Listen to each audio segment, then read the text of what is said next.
ದಾವಣಗೆರೆ ದಕ್ಷಿಣ ಕ್ಷೇತ್ರ ಕಾಂಗ್ರೆಸ್ ಭದ್ರಕೋಟೆ. ನಾವು ಗೆದ್ದೇ ಗೆಲ್ತೀವಿ. ಈ ಕ್ಷೇತ್ರಕ್ಕೆ ಶ್ಯಾಮ್ನೂರು ಶಿವಶಂಕರಪುರ ಇದಾರಲ್ಲ, ಅವರ ಕೊಡುಗೆ ಬಹಳಷ್ಟು ಇದೆ. ಕ್ರಮ ಸಂಖ್ಯೆ 3ಕ್ಕೆ ಜನ ಓಟನ್ನು ಹಾಕ್ತಾರೆ. ಖಂಡಿತವಾಗಿ ಗೆಲ್ಲಿಸ್ತಾರೆ ಜನ. ಕಾಂಗ್ರೆಸ್ ಅಭ್ಯರ್ಥಿಯನ್ನು ಯಾವುದೇ ಕಾರಣಕ್ಕೂ ಗೆಲ್ಲಿಸದೆ ಬಿಡೋದಿಲ್ಲ ಅಂತ ಹೇಳಿ ದಾವಣಗೆರೆಯಲ್ಲಿ ಕಾಂಗ್ರೆಸ್ನ ಶಾಸಕರಾಗಿರುವಂತಹ ಪ್ರದೀಪ್ ಈಶ್ವರ್ ಪ್ರತಿಕ್ರಿಯೆಯನ್ನು ಕೊಟ್ಟಿದ್ದಾರೆ. ಇದೇ ವೇಳೆ ಶಾಸಕರಾಗಿರುವಂತಹ ಸಿ.ಕೆ. ರಾಮಮೂರ್ತಿ ಅವರ ವಿರುದ್ಧವೂ ಶಾಸಕ ಪ್ರದೀಪ್ ಈಶ್ವರ್ ವ್ಯಂಗ್ಯವನ್ನು ಮಾಡಿದ್ದಾರೆ.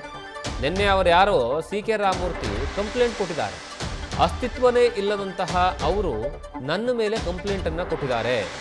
ದಾವಣಗೆರೆಯಲ್ಲಿ ಈ ಬಗ್ಗೆ ಕಾಂಗ್ರೆಸ್ನ ಶಾಸಕರಾಗಿರುವಂತಹ ಪ್ರದೀಪ್ ಈಶ್ವರ್ ವಾಗ್ದಾಳಿ ನಡೆಸಿದ್ದಾರೆ.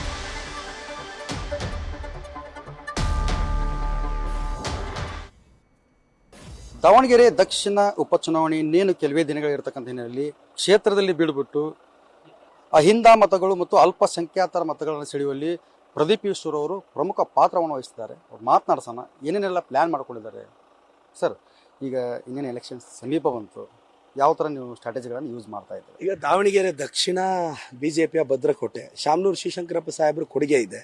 ನಮ್ಮ ಸಮರ್ಥವಾಗಿದ್ದಾನೆ. ಕ್ರಮ ಸಂಖ್ಯೆ 3ಕ್ಕೆ ಜನ ವೋಟ್ ಮಾಡ್ತಾರೆ, ಖಂಡಿತವಾಗೂ ಗೆಲ್ಲಿಸ್ತಾರೆ. ನಾನು ಒಂದು ಅಹಿಂದ ಹುಡುಗನಾಗಿ ಅಲ್ಪಸಂಖ್ಯಾತರು, ಹಿಂದುಳಿದವರು, ದಲಿತರು ಖಂಡಿತವಾಗೂ ನಮ್ಮ ಸಮರ್ಥನ ಆಶೀರ್ವದಿಸ್ತಾರೆ. ಸರ್, ಜೊತೆಗೆ ಏನಂದರೆ BJPಯವರು ಕೂಡ ಪ್ರಚಾರ ಮಾಡ್ತಾ ಇರುವಂಥದ್ದು, ಪ್ರದೀಪ್ ಈಶ್ವರ್ ಸೇರಿದಂತೆ ಕಾಂಗ್ರೆಸ್ಸಿನ ವಿರುದ್ಧ ಸಾಕಷ್ಟು ಒಂದು ವಾಗ್ದಾಳಿಯನ್ನು ಮಾಡ್ತಾ ಇರುವಂಥದ್ದು ಹೇಳೋದಾದರೆ, ಈಗ ನಿನ್ನೆ ಅವ್ರ್ಯಾರೋ ಕಂಪ್ಲೇಂಟ್ ಕೊಟ್ಟಿದ್ದಾರೆ. ನಾನು 3 ವರ್ಷದಿಂದ ಅಯೋಗ್ಯ ಮುಟ್ಟಾಳ ಅಂತ ಬೈತಿದ್ದೀನಿ. ನಾನು ಟೀಚರ್ ಗುರು, ದಡ್ಡ ಶಿಖಾಮಣಿಗಳನ್ನ ಅಯೋಗ್ಯ ಅಂತೀನಿ, ಮುಟ್ಟಾಳ ಅಂತೀನಿ. 3 ವರ್ಷದಿಂದ ಕೊಡದೇ ಇರೋ ಕಂಪ್ಲೇಂಟ್ ನಿನ್ನೆ ಅವ್ರ್ಯಾರೋ ಸಿ.ಕೆ. ರಾಮಮೂರ್ತಿ ಅವ್ರು ಕೊಟ್ಟಿದ್ದಾರೆ. ಅದು ಯಾವ ಕ್ಷೇತ್ರದ MLAನೋ ಯಾರಿಗೂ ಗೊತ್ತಿಲ್ಲ. ನಾನು ಗೂಗಲ್ ಮಾಡಿದೆ ಯಾವ ಕ್ಷೇತ್ರನಪ್ಪ ಇರೋದು ಅಂತ. ಹಿಂಗೆ ಅಸ್ತಿತ್ವನೇ ಇಲ್ಲದೆ ಇರೋರು ನಮ್ಮ ಮೇಲೆ ಕಂಪ್ಲೇಂಟ್ ಕೊಟ್ಟು ಅಸ್ತಿತ್ವಕ್ಕೆ ಬರ್ತಾರೆ. ನಾನು ನನ್ನ ಮಾತಿಗೆ ಇವತ್ತು ಬದ್ಧವಾಗಿದ್ದೀನಿ. ಈ ಯತ್ನಾಳ್ ಬಾಯಲ್ಲಿ ಸರಸ್ವತಿ ತಾಂಡವಾಡ್ತಿದ್ದಾಳ ಏನು? ಮೈನಾರಿಟೀಸ್ ಹೆಣ್ಮಕ್ಳನ್ನ ಹೆಂಗೆ ಮಾತಾಡಿದ್ರು ಯತ್ನಾಳು? ಆ ಅನಂತ್ ಕುಮಾರ್ ಹೆಗಡೆ ಹೆಂಗೆ ಮಾತಾಡಿದ್ರು? ಆ ಮೈಸೂರು ತಿಮ್ಮ ಹೆಂಗೆ ಮಾತಾಡ್ದ? ಅವ್ರು ಮಾತಾಡಿದ್ರೆ ಗೋಧಿ ಮೀಡಿಯಾಗಳಿಗೆ, ಗೋಧಿ ಪೇಜಸ್ಗೆ ಸಂಸ್ಕೃತಿ. ನಾನು BJP ಆಫೀಸ್ ಹತ್ರ ಹೋದ್ರೆ 100 ಜನ ಪರ್ಕೆ ತೋರಿಸಿದ್ರು, 100 ಜನ ಚಪ್ಪಲಿ ತೋರಿಸಿದ್ರು. ನಾನು ಮಾತ್ರ ಕೈಗೆ ನಮಸ್ಕಾರ ಹಾಕಿದೆ. ರಾಜ್ಯದ ಜನತೆ, ಸಂಸ್ಕೃತಿ ಇರೋದು ಕಾಂಗ್ರೆಸ್ಗೆ, BJPಗೆಲ್ಲ ಸಂಸ್ಕೃತಿ ಇರೋದು.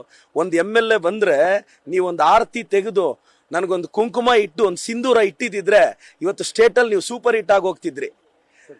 ನಮ್ಮ ಆಫೀಸ್ ಹತ್ರ ಬರಕ್ ಹೇಳಿ, ನಾನು ಸಿಂಧೂರ ಇಟ್ಟು ಕುಂಕುಮ ಇಟ್ಟು ಅವ್ರಿಗೊಂದು ಕಾಫಿ ಕೊಡಿಸಿ ಗೌರವದಿಂದ ಡ್ರಾಪ್ ಮಾಡ್ತೀನಿ. ಇದು ಕಾಂಗ್ರೆಸ್ ಕಲ್ಚರ್. ಈ BJP ಮುಖವಾಡನ ಬಯಲು ಮಾಡಬೇಕು ಸರ್. ನಾವೆಲ್ಲ ಹೊಸ ಜನರೇಷನ್ ಲೀಡರ್ಸ್. ಇನ್ನೊಂದು 30-40 ವರ್ಷ ಕಾಂಗ್ರೆಸ್ನ ನಾವೆಲ್ಲರೂ ಲೀಡ್ ಮಾಡ್ತೀವಿ. ಈ BJPನ ಎಕ್ಸ್ಪೋಸ್ ಮಾಡೋದೇ ನಮ್ಮ ಕರ್ತವ್ಯ. ಸರ್, ಅದೇ ನೀವು BJP ವಿಷಯವಾಗಿ ಮಾತಾಡೋದಾದ್ರೆ, ಸವಾಲು ಪ್ರತಿ ಸವಾಲು ಒಳಗಡೆ ಪ್ರದೀಪ್ ಈಶ್ವರ್ ಅವರಿಗೆ ಸರಿಯಾದಂಥ ಪಾಠವನ್ನು ಕಲಿಸಿದೀವಿ ಅಂತ BJP ಅವ್ರು ಹೇಳ್ತಾರೆ. ಏನು ಪಾಠ ಕಲಿಸಿದ್ರಂತೆ?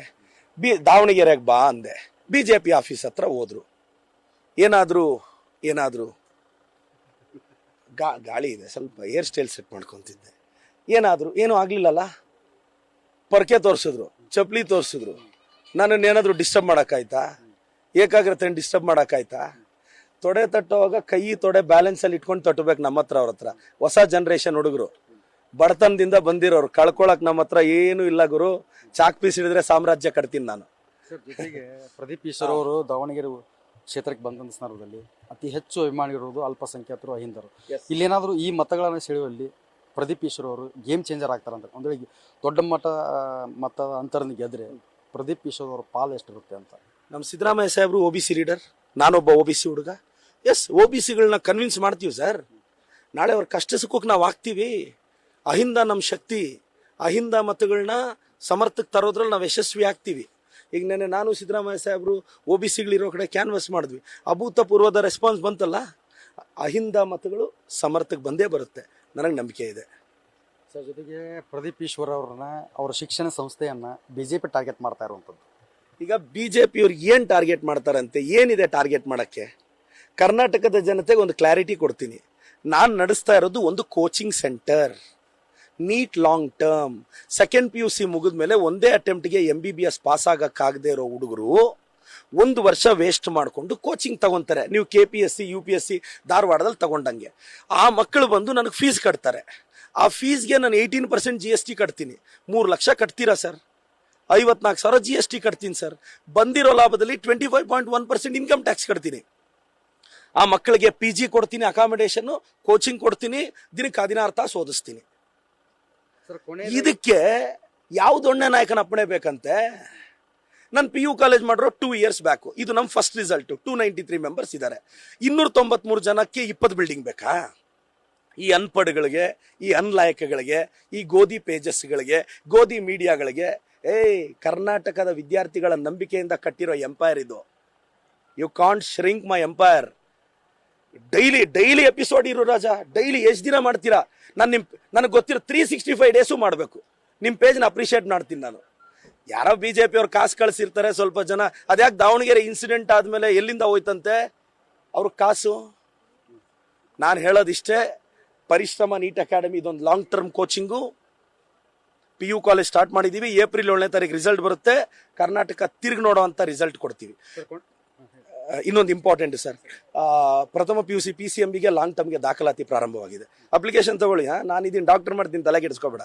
ಸರ್, ಕೊನೆಯದಾಗಿ ನಿಮ್ಮ ಅಭ್ಯರ್ಥಿ ಎಷ್ಟು ಮತಗಳ ಅಂತರದಿಂದ ಗೆಲ್ಬೋದು? 50,000 ಮತಗಳಿಂದ ಗೆಲ್ತಾರೆ. ಖಂಡಿತವಾಗೂ ಗೆಲ್ತಾರೆ. ಸಮರ್ಥ ಗೆಲ್ತಾನೆ. ನನಗೆ ನಂಬಿಕೆ ಇದೆ. ಹುಡುಗ ತುಂಬ ಎತ್ತರಕ್ಕೂ ಬೆಳಿತಾನೆ ಸರ್. Thank you sir. ಇದಿಷ್ಟೇನೆಂದರೆ ಶಾಸಕ ಪ್ರದೀಪ್ ಈಶ್ವರ್ ಮತ್ತು ಕ್ಯಾಮರಾ ಪರ್ಸನ್ ಲೋಕೇಶ್ ಜೊತೆ ಶಿವಮಡಿವಾಳ, ದಾವಣಗೆರೆ. ನ್ಯೂಸ್ ಫಸ್ಟ್, ನಿರ್ಭೀತಿಯಿಂದ ನಿಮ್ಮ ಪರವಾಗಿ.